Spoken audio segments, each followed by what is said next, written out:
Bonjour à tous et bienvenue dans cette nouvelle vidéo. Alors aujourd'hui, comme annoncé, on vous propose la fabrication de ce couvre-cadre nourrisseur que nous avons fabriqué donc avec Léandre.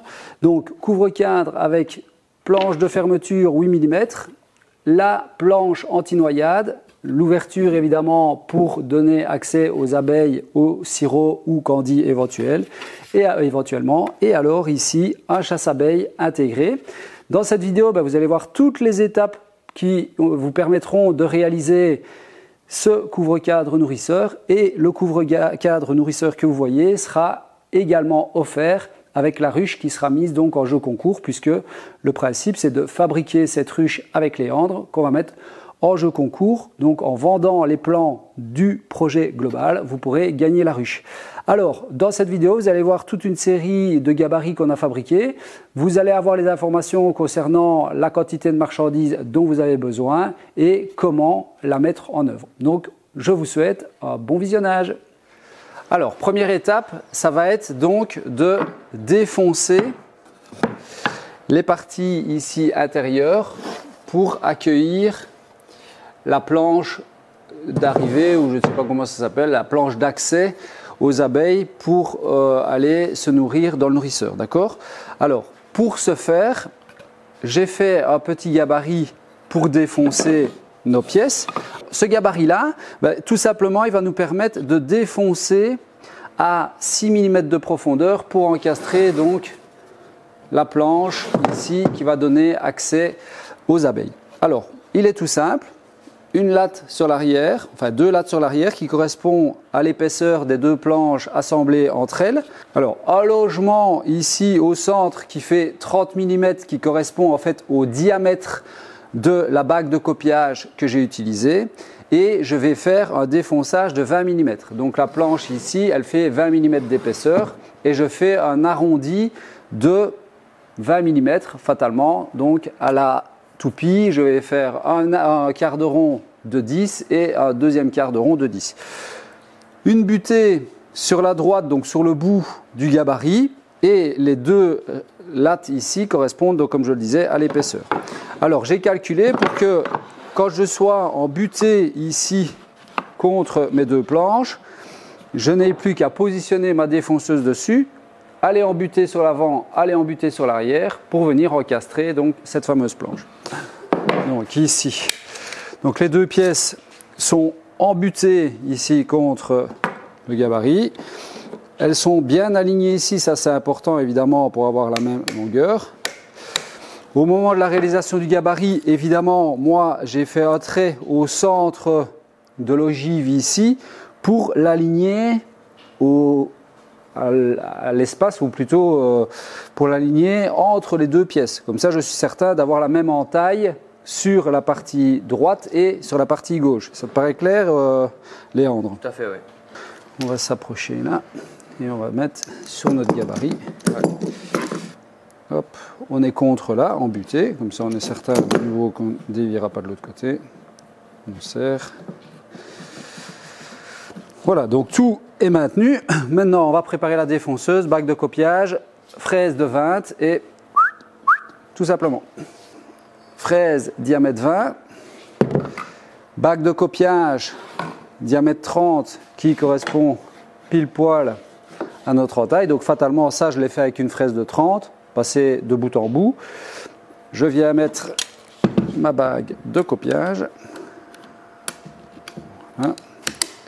Ok, on met notre système d'aspiration sur la défonceuse, voilà. Il veut bien se mettre, voilà. On vient positionner la bague de copiage contre notre morceau de bois, et là on va régler la jauge de profondeur. Nous ici en l'occurrence on veut faire 6 mm. Donc, si tu regardes, moi, je l'ai déjà réglé, donc on n'a même pas besoin de s'embêter, d'accord? C'était déjà fait. Je vais vraiment là, puis après j'avance. Alors, tu prends la défonceuse, tu la lances, tu l'enfonces. Une fois que tu es à fond, là tu avances et tu recules, ou tu recules et tu avances. De toute façon, dans ce cas-ci, il ne serait rien arrivé puisqu'elle est bloquée dans son logement. ce que tu dois toujours bien penser, c'est juste pousser vers le bas et avancer, reculer. Maintenant, l'idéal, c'est toujours évidemment d'aller à l'encontre du bois, d'accord? Donc, tu dois toujours travailler en opposition. Ici, étant donné que tu as de la matière à droite et à gauche de ta fraise, il ne saurait rien t'arriver en fait. C'est si tu devais le faire en 2 passes. Là, il faut bien réfléchir. Mais ici, en une seule passe, que tu ailles vers l'avant ou vers l'arrière, ça ne changera rien étant donné qu'elle est dans la bague de copiage. Ok? Allez, go!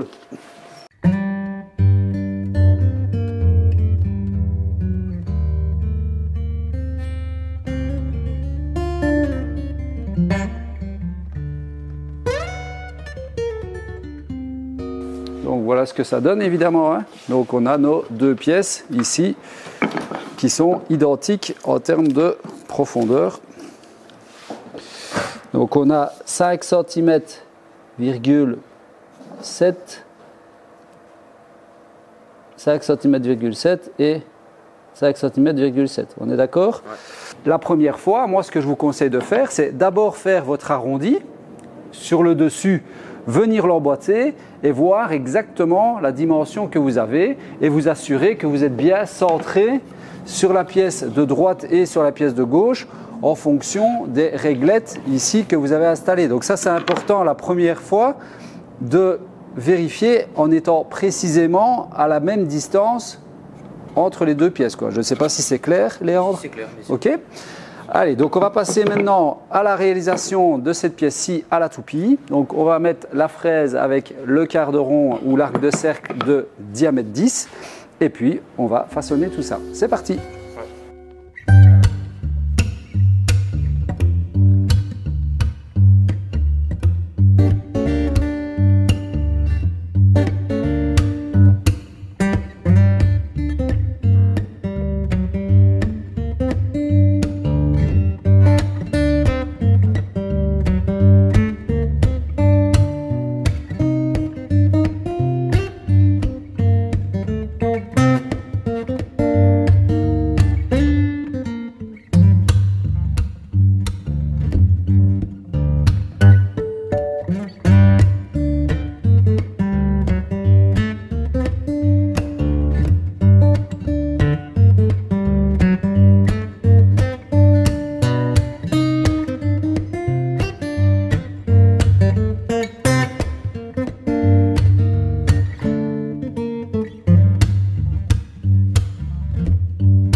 Maintenant, vas-y, on peut tester. Donc évidemment, on l'a raboté à 20 mm d'épaisseur. Hein. Premier essai, on est pas mal, tu peux l'enfoncer. Voilà, nickel, il n'y a plus qu'à l'enfoncer et la couper à mesure. Parfait. Donc là, on est bien emboîté, comme vous venez de voir. Donc qu'est-ce que je vais faire? Je vais tout simplement faire un trait en dessous. Je fais pareil de l'autre côté pour m'assurer que c'est symétrique. Hein. Je prends ma cote du dessus de l'arrondi à mon trait, 5,7 en l'occurrence, ici, même 7,5, d'accord. Je vais le refendre à la panoteuse, l'emboîter, et à partir de là, on va pouvoir faire les rainures sur les 2 côtés et la planche ici pour accueillir donc le plexiglas en partie basse.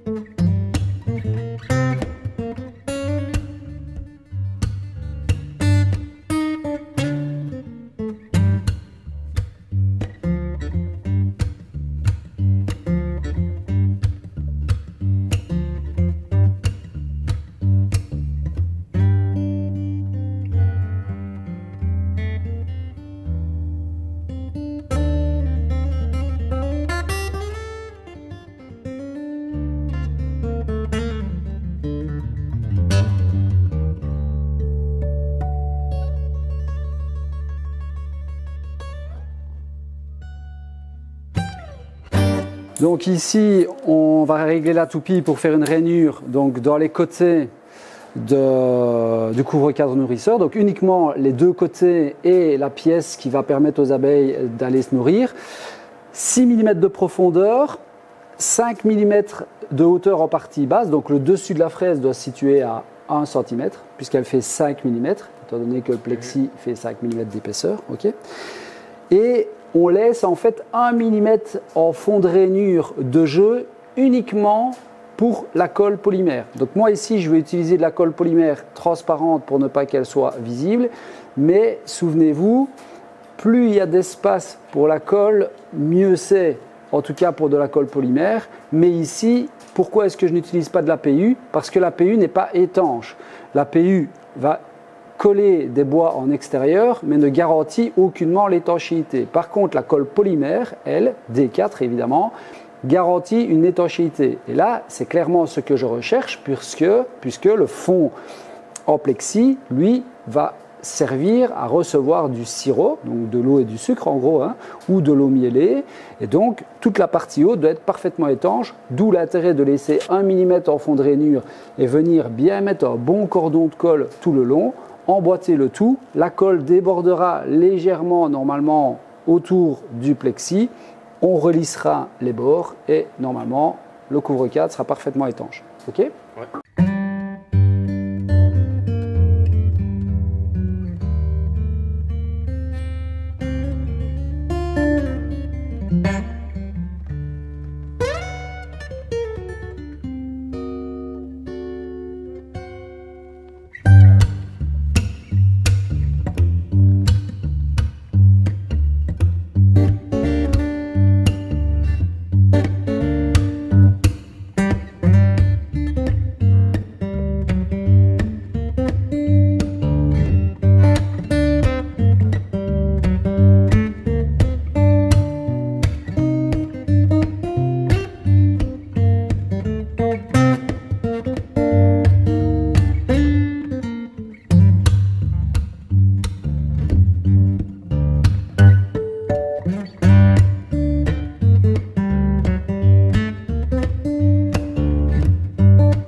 Donc maintenant, on va pouvoir assembler le tout. Alors, au niveau des plaques plexiglas, ici, on a une plaque qui fait 42,2 sur 39,1. Ça, rien de bien compliqué. On ne s'est pas amusé à le filmer. Je filmerai quand on va faire l'ensemble complet, c'est-à-dire corps de ruche, hausse, couvre-cadre nourrisseur et toit chalet. Je ferai la vidéo globale, vous verrez si vous posiez vraiment la question, mais je l'ai coupé tout simplement à la scie à format avec une dent, enfin avec une lame 96 dents alternées en y allant très doucement, mais vous pouvez évidemment couper ça avec une scie circulaire avec idéalement des dents négatives, avec liaison négative, avec un maximum de dents, ou pareil avec éventuellement une scie à onglet, mais il faut que vous ayez une scie à onglet avec une capacité suffisante que pour couper une longueur pareille. Donc scie circulaire, scie sous table ou scie à format réglera votre problème de coupe. Sinon, dans un magasin de bricolage, vous avez aussi probablement la possibilité de faire découper des plaques de plexi. Donc je dis soit 3 mm, soit 5 mm. Donc nous ici 5 mm, rainure 5 mm. On a laissé donc 1 mm de jeu en profondeur sur toutes les rainures pour pouvoir y accueillir la colle. On va faire un assemblage à blanc et puis si on voit que ça fonctionne, alors on va pouvoir coller, pré-percer, visser et mettre de côté.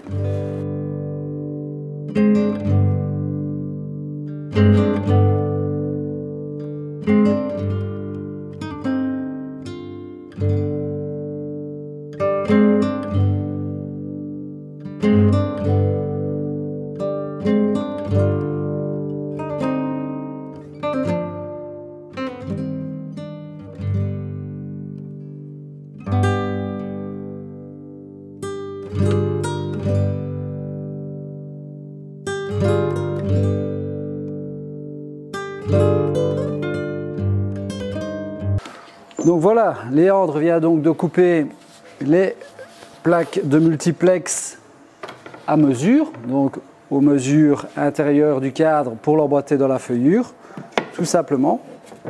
Comme ça, notre couvre-cadre est refermé complètement, il est hermétique et on peut venir mettre le toit sans problème d'humidité sur le toit d'une part. Ça permet de garder une isolation d'autre part. Et on va juste faire un petit trou ici à la mèche Forstner pour pouvoir l'ouvrir facilement avec nos doigts, et surtout quand on aura des gants. Mais nous, de notre côté, donc là, vous pouvez en rester là si vous le souhaitez. Nous, on va essayer de faire un petit truc supplémentaire, c'est d'y intégrer un chasse-abeille ici à l'intérieur qui nous permettra d'utiliser donc le couvre-cadre nourrisseur d'une manière normale, fermé comme ceci, avec la petite languette. Donc on va faire une rainure ici pour venir mettre la planche anti-noyade, mais qui nous permettra, une fois qu'on retourne le couvre-cadre nourrisseur dans son entièreté, de faire office de chasse-abeille, c'est-à-dire que le trou se retrouverait au-dessus et les abeilles pourront sortir par le bas, ne plus remonter dans la hausse au moment de la récolte. On va essayer de faire ça. On va tracer, compas, défoncer. On va faire un test, on verra si ça fonctionne. Si ça fonctionne et que vous voulez vous inspirer de l'idée, tant mieux. Je vais aussi essayer en saison, évidemment. Donc je vais juste en faire un pour tester. Tous les autres couvre-cadres, je vais les laisser pleins tels qu'ils sont là, avec déjà la planche anti-noyade. Et au moment de la récolte, si je vois que ça fonctionne, je n'aurai qu'une seule chose à faire, c'est récupérer toutes mes planches ici et venir faire le défonçage des chasses-abeilles pour la saison prochaine ou pendant la saison, ça on verra. Allez, on est parti pour tracer ça.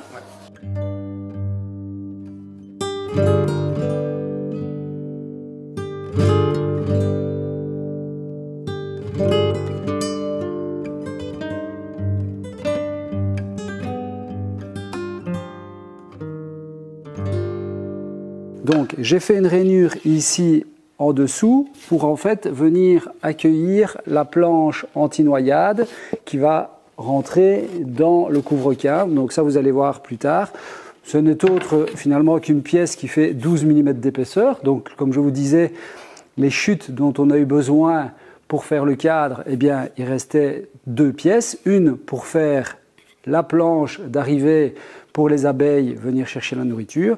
Et puis, on a également pour faire cette planche donc anti-noyade. Alors, je la fais de 12 mm pour qu'elle puisse venir rentrer ici dans la rainure. Voilà la rainure que je viens de faire. Et maintenant, je vais utiliser un compas maison pour ma défonceuse, percer le trou et venir l'emboîter dedans tout simplement. Donc ça, c'est un petit chasse-abeille circulaire que j'ai trouvé dans mon magasin d'apiculture. J'ai moi-même une petite idée de développement justement pour le mettre directement dans la rainure où les abeilles vont passer pour venir chercher le sirop. Mais ça, je vais le faire à la pression 3D. Voilà. Si je le fais et si j'arrive à avoir des résultats, je vous le partagerai. Mais à ce stade-ci, je suis parti plutôt sur cette histoire-ci. Donc, ici, j'ai juste fait un petit coin, donc à l'arrondi, à la toupie, un côté retourné ma pièce à côté avec le diamètre de ma fraise. J'ai repris plus ou moins 1,5 cm de hauteur, tout simplement, gauche-droite. De toute façon, vous verrez quand tout sera assemblé. Et ici, j'ai fait une simple rainure arrêtée. Donc, je suis rentré dans ma pièce, ressorti pour faire l'arc de cercle ici, tout simplement. Ok ? Donc maintenant, on va défoncer ça, on emboîte le tout et on vous montre le tout assemblé.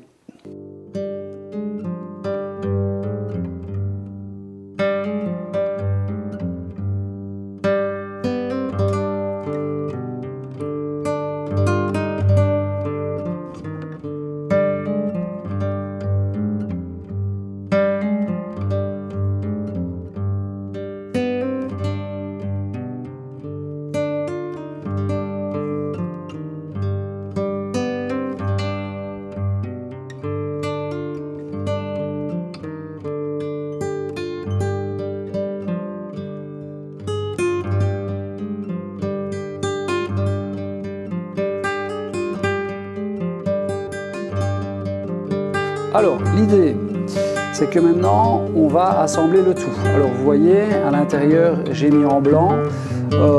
C'est un produit qui est étanche et qui devrait pouvoir empêcher, entre guillemets, l'eau ou le sirop de pénétrer dans le couvre-cadre. Je ne vous donnerai pas le nom du produit tout simplement parce que je ne suis pas certain. Donc, je ne sais pas au moment où je vous parle de sa pertinence. Donc, je préfère éviter de vous induire en erreur ou de vous enduire plein d'erreurs. Alors, pour coller ici mon couvre-cadre, étant donné que ça doit être étanche, je vais utiliser de la colle polymère D4 évidemment, plutôt que de la colle PU qui, comme on le sait, est pour l'extérieur, mais en tout cas n'est pas étanche. D'accord ? Donc elle colle bien les ouvrages extérieurs, mais ne garantit pas d'étanchéité. Tandis que la colle polymère ici, elle, non seulement fonctionne aussi bien au niveau du collage, sans devoir presser, donc c'est un énorme avantage aussi, mais surtout va nous garantir une étanchéité au niveau de l'assemblage et au niveau des raccords. Et ici, c'est tout l'intérêt d'utiliser cette colle-là, puisqu'on va y installer de l'eau, du sirop ou n'importe quoi d'autre, mais en tout cas du liquide. Donc, je vais coller tout ça.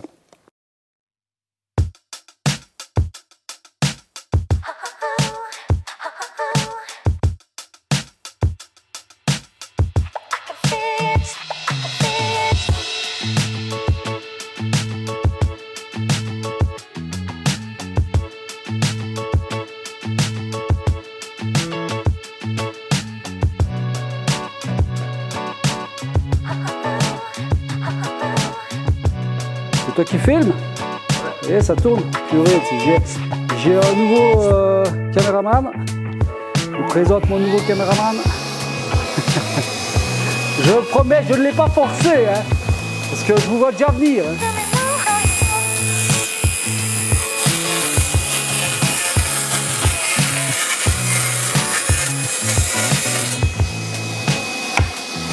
Ok.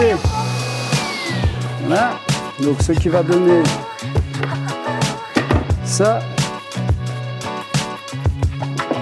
et ça. Nickel.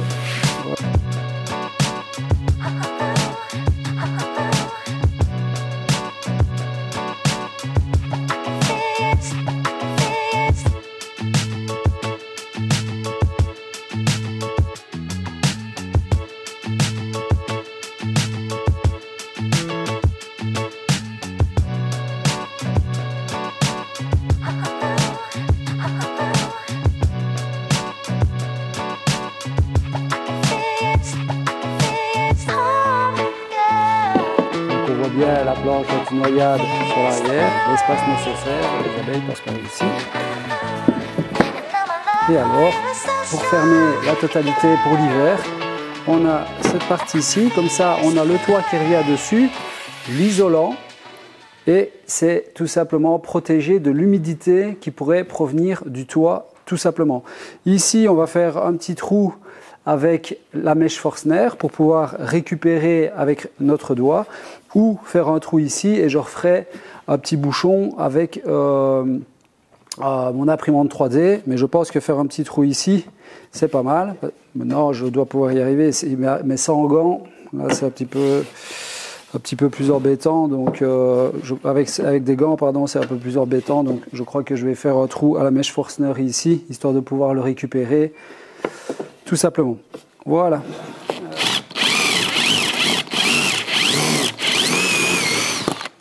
Voilà. Avec un petit martyr, comme ça, on a une découpe nette. Et voilà. Donc là, les abeilles n'auront pas spécialement envie d'y aller, puisqu'il va y avoir une plaque par-dessus. Et quand le couvre-cadre sera mis en position chasse-abeille, là par contre, je mettrai un petit bouchon. Et donc là, j'ai accès facilement à l'ouverture avec ou sans gants, puisque j'ai essayé déjà sur un autre prototype. Voilà. Nous voilà donc arrivés à la fin de cette vidéo. Donc comme vous avez pu voir, un petit couvre-cadre assez sympathique, en tout cas pour les personnes qui s'y connaissent un peu en apiculture. Ça permet aussi à Léandre de voir différentes techniques, de travailler à différentes machines et puis d'avoir une petite réflexion en lui expliquant comment ça fonctionne finalement la ruche. Comment est-ce que ça fonctionne? Ça vient se positionner tout simplement sur la ruche pour donner un accès aux abeilles, donc par la partie ouverture ici en dessous. Elles montent. Une fois qu'elles sont montées, elles vont pouvoir venir chercher le sirop qui se situe dans la partie ouverte et la petite planche ici les empêche en fait de rentrer dans la zone où il y a du sirop jusqu'à hauteur pour éviter qu'elles se noient. Une fois que le niveau de sirop diminue, elles vont pouvoir avoir accès par les deux côtés ici pour venir rechercher le reste de sirop et quelque part renettoyer le couvre-cadre. Et alors, cette partie-là, une fois qu'elle est retournée et positionnée sur la ruche, quand on va être en période de récolte de miel, on met la hausse avec les cadres qui comportent le miel et les abeilles vont pouvoir redescendre par le trou ici devant, mais ne plus pouvoir remonter dans la hausse. Comme ça, on peut récupérer les hausses remplies de miel sans déranger les abeilles et sans nous-mêmes être dérangés par la quantité abominable entre guillemets d'abeilles qui se trouvent dans la hausse. Ça, c'est pour le principe de base. Au niveau hivernal, quand je disais on peut y mettre le pain de candy, eh bien le candy, on prend notre sachet, on l'ouvre sur la partie, sur sa longueur et on vient l'insérer dans la fente avant, d'accord? J'ai une ouverture qui fait 1,5 cm ou 2 cm, je ne sais plus exactement, mais tout ça c'est dans les plans. Et ça va non seulement permettre de refermer d'une manière un peu isolante la partie avant. Les abeilles, étant donné que la grappe généralement elle est au-dessus et sur l'avant de la ruche, vont sentir le candy et vont pouvoir prendre. Une fois qu'elles ont commencé à le prendre, elles continueront à aller chercher le reste qui sera remis sur l'avant. Cette partie ici, je peux la mettre sur l'arrière, dans ce cas-là avec le pain de candy, et je viens repositionner tout simplement ma planche, mon toit, et l'affaire est faite, ou je peux même la mettre dans ce sens-là, si je veux, pour avoir un truc plus hermétique, puisque là, je suis quasiment fermé. Donc ça, c'est le principe du couvre-cadre nourrisseur. J'expliquerai le principe global du fonctionnement de la ruche quand je présenterai la ruche complète avec le fameux jeu concours. Et donc, demain, je vous propose la réalisation du toit chalet de cette ruche. Voilà, comme ça, Léandre a découvert plusieurs techniques. Ça nous permet de vous montrer aussi les étapes dans leur globalité. Viendra ensuite le piège à frelons asiatiques, mais ça sera pour courant 2 semaines. Donc d'ici là, je vous souhaite à tous une bonne soirée et puis je vous dis à demain pour de nouvelles aventures. Salut, salut!